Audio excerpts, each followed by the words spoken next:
In Pro, in the Catalog pane, expand folders if necessary.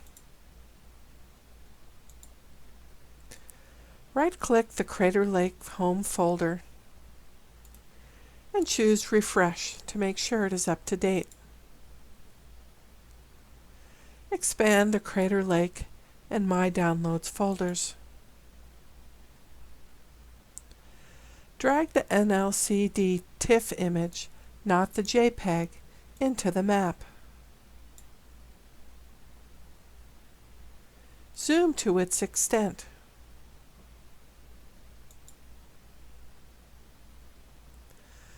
Open the properties for the NLCD layer and examine the source section. Expand and examine the spatial reference and the raster information headings.